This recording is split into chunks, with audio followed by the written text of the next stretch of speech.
ating kailangan kasi siyempre sa kalimutan sa amin. Tapos yung si Daddy Alex. Mamaya ka na umiyak. Aga naman. Yan talaga. Kabuna-buna. Hindi pa nababato yung linya ng artista. Kumplain ko sila. Hindi sila nag-ate. Kailangan itong pamilya ko ako. Sino po yung... Ito na ako. Sa dami kasi ginawa na Panginoon sa amin. Minsan na, buhay natin.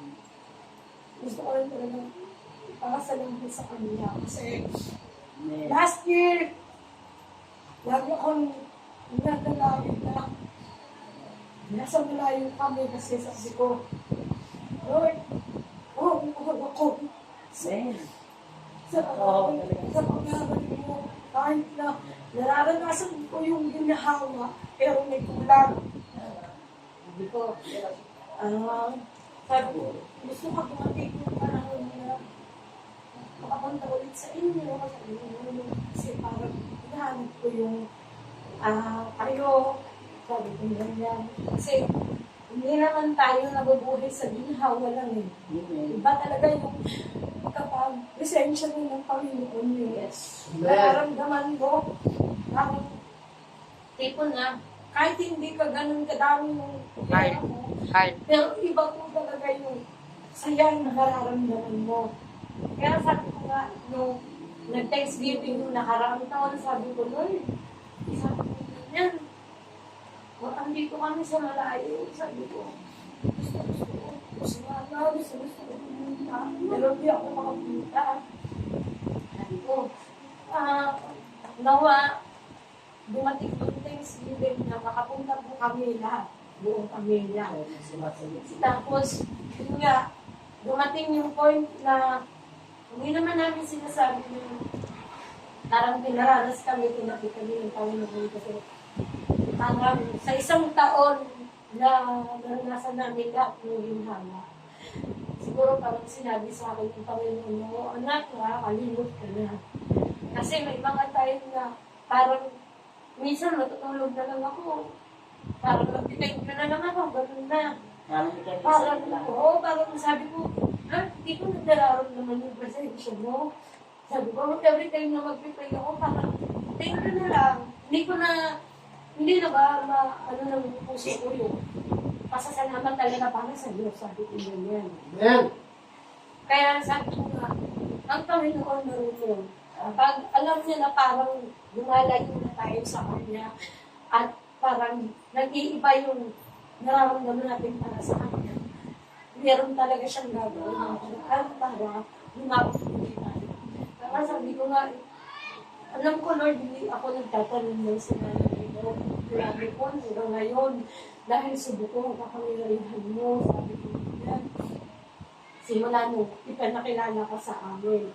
Kaya ganun lang ang pananampalataya ako sa iyo. Sabi ko naman. Kaya, nananalig pa rin ako sa iyo. Itong, kung ano man po yung pinadanas mo sa amin, na magsubok at kami tinapit mo, naiintindihan ko po yun. Kasi alam ko po na para sa amin po yun, sa gabuti rin po natin.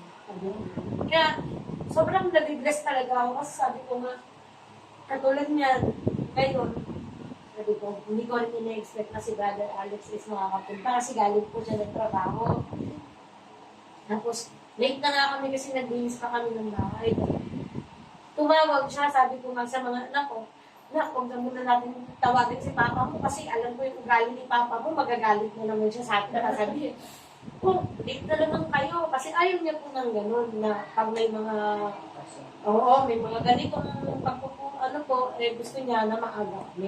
Kaya ngayon din ang pinagpapasalamat ko sa kanya na sabihin natin hindi naman siya totally talaga na naniniwala po siya. Kaya sabi ko nga nagpapasalamat talaga ako kasi siya pa yung nagtuturo sa amin na, agahan nyo, Kaya nung tumawag siya kanina, nasa Robinson pa lang kami, nagmamadali na kami. Sabi na niya, nasa na kayo?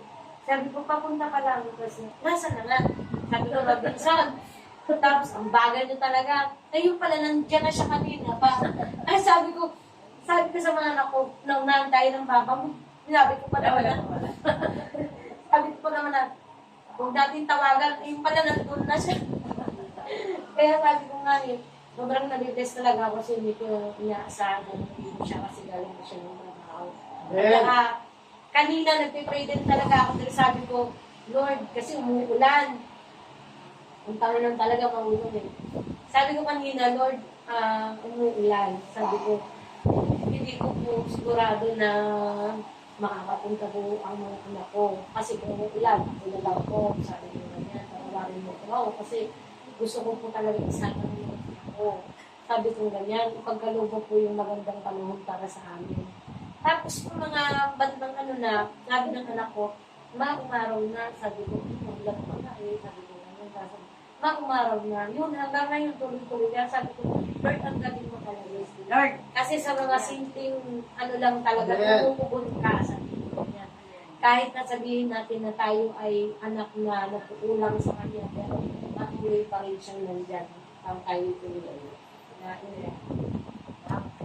Salamat sa Panginoon. Hallelujah.